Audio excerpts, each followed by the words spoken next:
তোমার মরণ হলে দাফন কাফন চার তাকবীরে শেষ বিদায়। মরণ হলে দাফন কাফন চার তাকবীরে শেষ বিদায়। মাটির ঘরে কার অধীনে থাকবে তুমি সর্বদাই। মাটির ঘরে কার অধীনে থাকবে তুমি সর্বদা।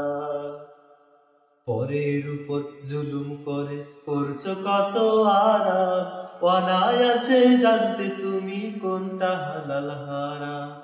পরের উপর জুলুম করে করছো কত আরাম, অনায়াসে জানতে তুমি কোনটা হালাল হারাম। সুখের জন্য বিবেক বিক্রি করলে ভবের ঘাটে, সুখের জন্য বিবেক বিক্রি করলে ভবের ঘাটে। হিসাব দেবে তুমি ওই হাসরের মাঠে বন্ধু, ওই হাসরের মাঠে।